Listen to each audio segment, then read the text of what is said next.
రథస్యేకం చక్రం భుజగమియతా సప్తతురగా నిరాలంబో మార్గశ్చ వికలో సారథిరపి రవిర్యార్తంతం ప్రతిదినమపారస్య నభసః క్రియాసిద్ధి సత్వే భాతి మహతా నోపకరణే అని. సూర్యుడి రథానికి ఒకటే చక్రం ఉంటుందిట. కళ్ళేలు చూస్తే అవి పావులట. అది సారథినే కరుస్తాయో గుర్రాలనే కరుస్తాయో సూర్యుడినే కరుస్తాయో తెలియదు. అవి 7 గుర్రాలు ఉన్నాయి. పోనీ ఒక గుర్రం అంటే ఒక డైరెక్షన్లో వెళ్తుంటే 7 గుర్రాలు ఉన్నాయి దానికి. ఆ 7 గుర్రాలు ఎటు తీసుకెళ్తాయో తెలియదు. సారథికి కాళ్ళే లేవు. ఇవన్నీ అయినప్పటికీ కూడా సూర్యుడు ప్రతిదినం కూడా అనంతమైన ఆకాశంలో పొద్దున్నుంచి మొదలుపెట్టి సాయంకాలం వరకు తిరుగుతున్నాడని అని చెప్పి ఈ లాస్ట్ మళ్ళీ సెంటెన్స్ అంటాడు అనమాట. క్రియాసిద్ధి సత్వేభాతి మహతా నోపకరణే అంటే గొప్పవాళ్ళ తాలూకా కార్యసిద్ధి వాళ్ళ తాలూకా సంకల్ప బలంతో అవుతుంది, కానీ ఉపకరణాల గొప్పదనంతో కాదు అని చెప్పి. నిజానికి ఇది అందులో ప్రతి దాంట్లోనూ కూడా మొండెం ఒకటే ఉన్న సారథి, ఒకే గుర్రం, ఒకే చక్రం, పాములు ఇవన్నీ కూడా అండి సింబాలిక్ గా చెప్పినవి అన్నమాట. ఎందుకంటే సూర్యగ్రహం గురించి చెప్పాల్సి వచ్చినప్పుడు అది మాటల్లోనో లేకపోతే అంకెల్లోనో చెప్పాడు అనుకోండి. ఇప్పుడు 7 గుర్రాలు అనడం ఎందుకు అన్నాడు, ఈ మాటల్లోనూ అంకెల్లోనూ చెప్తే వేల సంవత్సరాల్లో ఆ మాటలకి అవే అర్థాలు ఉండకపోవచ్చు, అసలు ఆ మాటలు ఉండకపోవచ్చు, అలాగే అంకెలు ఉండకపోవచ్చు, కానీ బొమ్మ మారదు కదండి. అందుకని ఎప్పుడు కూడా మీకు సింబాలిక్ గా మనకి మన స్క్రిప్చర్స్ లో చెప్పే ప్రతిదీ కూడా సింబాలిక్ గా పిక్చర్స్ లోనే చూపిస్తారు మనకి. ఎందుకంటే పిక్చర్ మారదు అప్పటికీ. ఆ రోజుల్లో అది 7ని ఏదైనా అనుకోనివ్వండి, ఇప్పుడు మనం 7 మనకు అర్థమవుతుంది కదా. మనం నిన్న పాణిని గారికి నమస్కారం చెప్పుకున్నాం మనం. నమో వరరుచే తుభ్యం సర్వాగమ విశారద పాణినీయమహం బోధి కర్ణధారాయ సురయే శబ్దశాస్త్రపయోవార్థే ప్రతిభాయస్య మందర కాత్యాయన మునిం వందే మాన్యం వరరుచిం హృదా. దీని అర్థం ఏమిటంటే నమో వరరుచే తుభ్యం. తుభ్యం అంటే నీకు, వరరుచి నమస్కారం. ఇది లాస్ట్ లో చెప్పుకుంటాం అనమాట. సర్వాగమ విశారద. ఆగమాలు అంటే అన్ని శాస్త్రాలను, వేదంలో చెప్పిన అన్ని శాస్త్రాలు, వేదంలో చెప్పిన శాస్త్రమే లేదు. అందుకని సర్వశాస్త్ర విశారదుడైనటువంటి వాడు. పాణినీయం అహంబోధి కర్ణధారాయ. కర్ణధారాయ అంటే కర్ణము అంటే చొక్కాని అనమాట. చొక్కాని ధరించినటువంటి సరంగులాగా, సూరయే సరంగులాగా పాణినీయం అహంబోధి. పాణిని యొక్క వ్యాకరణము అనేటటువంటి మహాసముద్రాన్ని దాటే వారికి చొక్కానిని పట్టుకున్న సరంగు వంటి వాడా. శబ్దశాస్త్ర పయోవార్థే ప్రతిభాయస్య మందర. శబ్దశాస్త్ర పయోవార్థే అంటే శబ్దశాస్త్రము చెప్పుకున్నాగా. శబ్దశాస్త్రము అంటే వ్యాకరణము. వ్యాకరణము అనే పయోవార్థే పాల సముద్రాన్ని చిలకడంలో మందర, మందర పర్వతమంతా ప్రతిభని కలిగిన వాడా. యస్య అంటే ఎవరికైతే ప్రతిభ ఉందో అటువంటి నీకు కాత్యాయనముని వందే. కాత్యాయనమునికి నమస్కారం చేస్తున్నాను. మాన్యం వరరుచిం హృదయపూర్వకంగా మాన్యుడైన వరరుచికి నమస్కారం చేస్తున్నాను అని అర్థం అన్నమాట. ఇది పాతూరి సీతారామాంజనేయులు అనే ఆయన దీన్ని ఈ ప్రార్థనా శ్లోకాన్ని రాశారు.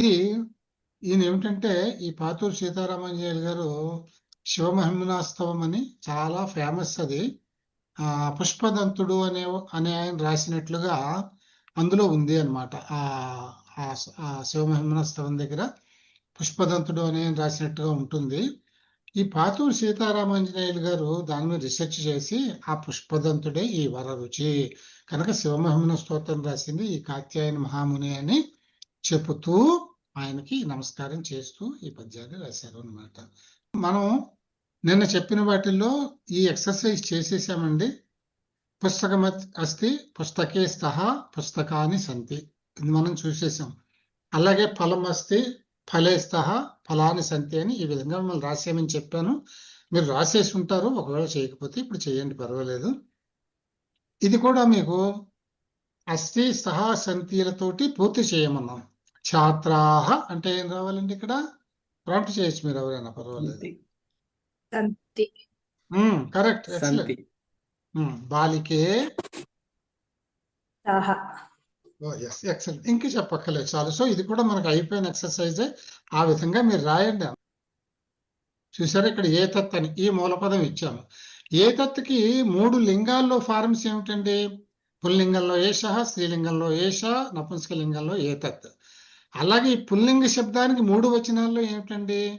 ఏష, ఏతౌ, ఏతే. అలాగే స్త్రీలింగంలో ఏష, ఏతే, ఏతాహ. నపుంసకలింగంలో ఏతత్, ఏతే, ఏతాని. ఇదొక మాట నేను ఇచ్చాను, ఏతత్ మూల శబ్దం. ఇంకొకటి ఏమిటండి? తత్ అనే మూల శబ్దం.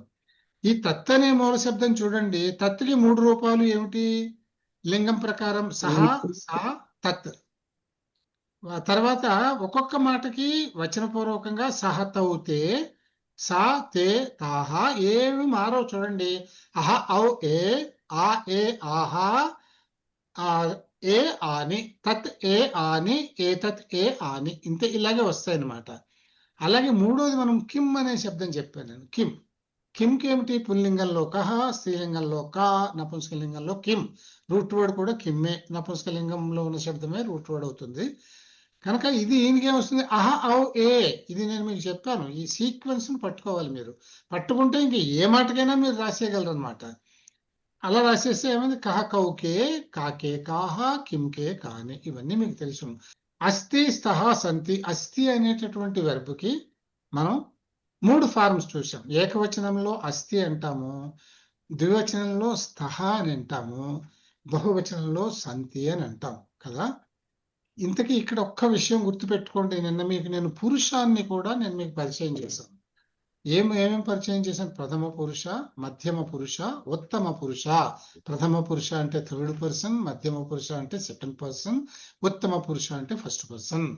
ఇప్పుడు మనం చదువుకునే శబ్దాలన్నీ కూడా, ఇవన్నీ కూడా నుండి ప్రథమ పురుషానికి సంబంధించినవి, 3rd పర్సన్ కి సంబంధించినవి. అలాగే ఈ వెర్బ్ కూడా అస్థి, స్తః, సంతి. అంటే అస్థి అంటే ఉన్నది, 2 ఉన్నవి, చాలా ఉన్నవి. ఇవన్నీ కూడా 3rd పర్సన్ కి సంబంధించినటువంటి క్రియారూపాలు ఇవి.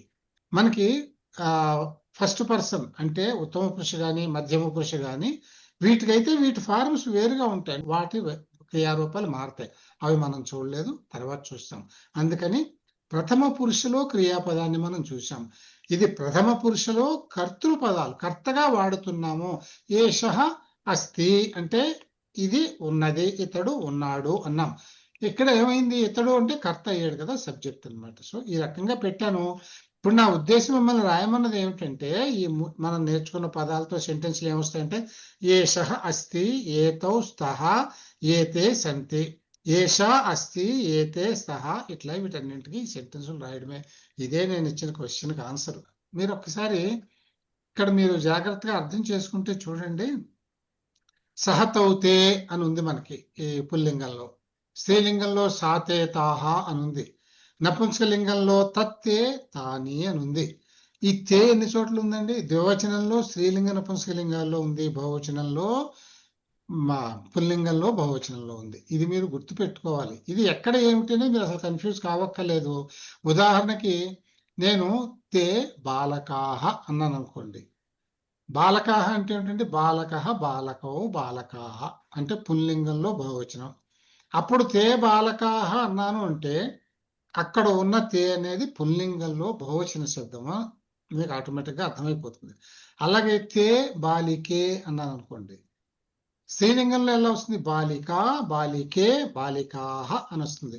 తే బాలికే అంటే అర్థం బాలికే అని ఎప్పుడైతే అన్నానో, బాలిక స్త్రీలింగ శబ్దం కనుక ద్వివచనం వాడాను కనుక ఆ తే అనేది మీకు స్త్రీలింగంలో ద్వివచన పూర్వకమైనటువంటి శబ్దము అని తెలుస్తుంది మీకు అది. అలాగే ఇక్కడ కూడా నపుంసకలింగంలో కూడా మీకు ద్వివచనంలో ఇది వస్తుంది. ఫలం, ఫలే, ఫలాని. తే ఫలే అన్నాను అనుకోండి, ఫలం అనేది నపుంసకలింగ శబ్దం అని మనకు తెలుసును కనుక, ఫలే ద్వివచన శబ్దం కనుక ఫలే ముందు తే ఉంటే అది నపుంసకలింగంలో ద్వివచన శబ్దం అని మనకు అర్థమవుతుంది. ఈ రకంగా అర్థం చేసుకోవాలి మనం. ఇలాగే తే శబ్దం లాగే ఏతే కూడా, ఇక్కడ సహా ఉంటుంది, ఇక్కడ ఏ సహా ఉంటుంది, అంతే తేడా. సో ఇక్కడతోటి ఇది కూడా అయిపోయింది. తర్వాత అస్థి స్థహ సంతి ఎక్కడెక్కడ వస్తాయో తెలుసు కదా. ఏకవచనంలో అస్థి, ద్వివచనంలో స్థహ, బహువచనంలో సంతి పెట్టాలి. ఇక్కడ కూడా మీరు సీక్వెన్స్ గుర్తు పెట్టుకోండి. అస్థి స్థహ సంతి అంటే ఏమొచ్చిందండి? ఈ అహ అంతి తెలుసా? అస్థిలో ఈ, స్థహలో అహ, సంతిలో ఇంతి. అంచేత అన్నింటికీ కూడా మీకు ఎక్కువగా మోస్ట్ క్రియారూపాలు అన్నింటికీ కూడా ఇలాగే వస్తాయి అనమాట. ఇకారం అంటే ఏకవచనంలో ఈ, ద్వివచనంలో అహ, బహువచనంలో అంతి. అంచేత భవతి, భవతః, భవంతి. ఇప్పుడు పఠతి అనే అంటే చదవడము, పఠతి, పఠతః, పఠంతి, అలాగనమాట. ఈ విధంగా వస్తాయి. పశ్యతి అంటే చూడటము, పశ్యతి, పశ్యతః, పశ్యంతి. ఈ విధంగా మీరు అది పట్టుకోవాలి. సీక్వెన్స్ పట్టుకుంటే మీకు భాష అంతా వచ్చేసినట్లే. ఒక్క వెర్బుకు మీకు అస్థి స్థహ సంతి నోటికి బాగా వస్తే, అందుకే నేను ఇన్ని సెంటెన్సులు రాయమంటున్నా. ఇక మీకు సంస్కృతంలో ఉన్న వెర్బులన్నీ ఇంచుమించుగా వచ్చేసినట్లే, గుర్తుపెట్టుకోండి. 3 దాంట్లో ఇవన్నీ ఎందులో అండి? ఇవన్నీ కూడా మీకు థర్డ్ పర్సన్ లో, అంటే ప్రథమ పురుషలో ఫార్మ్స్ వెర్బ్కి. మళ్ళీ మధ్యమ పురుష, ఉత్తమ పురుష వేరుగా ఉంటాయి, అవి తర్వాత వస్తాయి. ఏతే హరిణాః సంతి. కరెక్ట్. ఏతే పుస్తకే స్తః. వండర్ఫుల్. తే బాలికే సంతి. ఎందుకు తే బాలికే? బాలికే అంటే ఏం శబ్దం అది? సారీ, స్త్రీలింగం. తే బాలికే స్తః. Correct, excellent. ఏతే బాలకాః సంతి. ఏతే తే కాలికే స్తః. తే కలికే, కాలికే కాదు కదా, తే కలికే స్తః. కలికే స్తః. కరెక్ట్. తే పర్ణే స్తః. కరెక్ట్. తే బాలికాః సంతి. వండర్ఫుల్. బాలకాః సంతి. తే మాలే స్తః. స్తః. తే మాలే స్తః. తే ఆసందాః సంతి. తే లేఖన్యౌ సంతి. నేర్చుకున్నాం 4 అండి. విసర్గ ఉంటే పుల్లింగ శబ్దం, ఆకారాంతం గాని ఈకారాంతం గాని ఉంటే స్త్రీలింగ శబ్దం, అమ్మని ఉంటే నపుంసకలింగ శబ్దం. ఇప్పుడు ఇంకా ఈ ఆకార పుల్లింగంలో వస్తే ఏమవుతుందంటే అహ, ఔ, ఆహా అని వస్తుంది. అదే మీకు స్త్రీలింగంలో ఆ ఉందనుకోండి, ఆ, ఏ, ఆహా అని వస్తుంది. అదే ఈకారాంత శబ్దం అనుకోండి, ఈ, యౌ, యహ అని వస్తుంది. అంచేత లేఖన్యౌ అంటే లేఖని, లేఖన్యౌ, లేఖన్య అని అర్థం. సో లేఖన్యౌ అంటే ఏమైంది? అది ద్వివచన శబ్దం అయింది, స్త్రీలింగ ద్వివచన శబ్దం. ఇక్కడ మీకు సా, తే, తాహ ద్వివచనంలో తే అనేటటువంటి శబ్దం. సో తే లేఖన్యౌ. ద్వివచనంలో ఏమొస్తుంది? అస్థి స్థహ సంతి. ద్వివచనంలో స్థహ వస్తుంది. అందుకని తే లేఖన్యౌ స్తః అని చెప్పాలి. మళ్ళీ ఒకసారి చెప్పండి. తే లేఖన్యౌ స్తః. తే ఫలే స్తః. రైట్. ఓకే. ఫలేకి 3 ఫార్మ్స్ చెప్పండి నాకు. ఫలే అంటే ఫలం, ఫలే, ఫలాని. మనకి ఫలం అనే శబ్దం గుర్తు రావాలి వెంటనే. ఇప్పుడు ఇక్కడ వీడు ఏ నంబర్లో ఇచ్చిన బేస్ ఏకవచన శబ్దం గుర్తు వస్తే మనకి గబుక్కుల లింగం అర్థమైపోతుంది. ఫలం, ఫలే, ఫలాని అంటే నపుంసకలింగ ద్వివచన శబ్దం. ఏ లింగమైనా కానీ ద్వివచనానికి స్థహ వస్తుంది. అది పుల్లింగమైనా, స్త్రీలింగమైనా, నపుంసకలింగమైనా కానీ అదే వస్తుంది. సో ఓకే, నెక్స్ట్ తర్వాత అండి. ఏతే ద్విచక్రికే స్తః. కరెక్ట్. ఎందుకంటే ద్విచక్రిక, ద్విచక్రికే, ద్విచక్రికాహ ఆకారాంత స్త్రీలింగ శబ్దం. ఇక్కడేమొస్తుంది అనమాట? ఏషా, ఏతే, ఏతాహ. ఇది ద్వివచనంలో ఉంది కనుక సహా పెట్టారు. ఏతే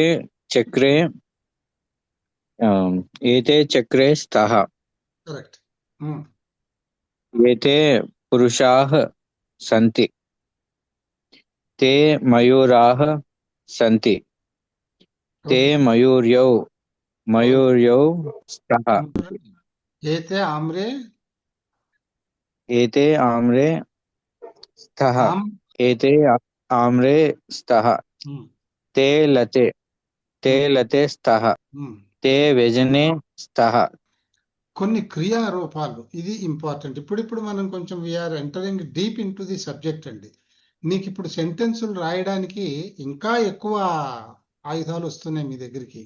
ఇంతవరకు క్రియారూపం మనం అస్తి భవతి అనేవి రెండే చూసాం మనం. సో ఇది ఇంకా వేరే క్రియారూపాలు చూస్తున్నాం. ఇవన్నీ మీరు చదవడం, గుర్తుపెట్టుకోవడం అంతే. ధ్యానేన పఠంతు అంటే కొత్త మాటల్ని నేర్చుకుంటున్నారు మీరు అంతే. అంతకంటే ఇందులో ఎక్సర్సైజ్ ఏమీ లేదు. ఏ మాట అంటే అర్థం ఏమిటి, ఏ వెర్బ్ని సంస్కృత్ లో ఏమంటాము. ఇప్పుడు చదవటము, చదువుతున్నాడు అంటే పఠతి. ఇవి బొమ్మలు చూస్తూ ఇక్కడ ఉన్నది చదువుతూ నాకు అర్థాలు చెప్పండి. పఠతి అంటే స్టడీయింగ్, లిఖతి రైటింగ్, క్రీడతి అంటే క్రీడతి ఈస్ ప్లేయింగ్, కరెక్ట్. నమతి ఈస్ ప్రేయింగ్, అంటే గాయతి ఈస్ సింగింగ్, హసతి లాఫింగ్, ఖాదతి ఈటింగ్, పతతి జంపింగ్, పతతి అంటే గచ్చతి ఫాలింగ్. పతతి అంటే పడటం. పతతి అంటే పడటం. falling. ఫాలింగ్. ఓకే. గచ్చతి coming, no going coming uncle, going వెళుతున్నాడు. అదే గోయింగ్. గోయింగ్. ఏషః బాలకः గచ్చతి అన్నామనుకోండి, ఓకే, ఏతౌ బాలకౌ గచ్చతః అంటామా? Correct, excellent, correct, absolutely right. ఏతే బాలకాః గచ్చంతి. అబ్సల్యూట్లీ వచ్చేసింది. ఇంకేంటి, అంతే. సంస్కృతం అంతా అంతే, cyclic. That is the ease of the language. ఆగచ్చతి కమింగ్, పశ్యతి ఇప్పుడు చూడండి, గచ్చతి అంటే వెళ్ళుట, ఆగచ్చతి అంటే వచ్చుట, పశ్యతి పశ్యతి అంటే సీయింగ్, చూడటం. పశ్యతి, పశ్యతి, పశ్యతః పశ్యంతి. వదతి టాకింగ్, ఉపవిశతి సిట్టింగ్, ఎస్. ఉత్తిష్టతి వోకప్, గెట్టింగ్ అప్, లేచారు. లేవటం. నిద్ర లేవడం కాదు, కూర్చుని లేవటం. అచ్చా కూర్చొని లేవటం. Okay, getting up. ఓకే. ధావతి రన్నింగ్. కరెక్ట్. సో అది ఇలాగా ఇవన్నీ ఉన్నాయి. ఇక్కడ మీకు ఇక్కడ చూడు, లింగ భేదం లేదు. చూడు, పఠతి, లిఖతి, క్రీడతి. అమ్మాయి అయినా కానీ పఠతి, లిఖతి, క్రీడతి. వెర్బుకి ఏముంటుంది, ఆవిడ ఎవరికైనా కానీ లింగ భేదం ఏమి రాదు దానికి. అవే మాటలు వస్తాయి. నమతి, గాయతి, హసతి, అవే స్త్రీలింగాలకి అమ్మాయిల బొమ్మలే చెప్పాడు అనమాట.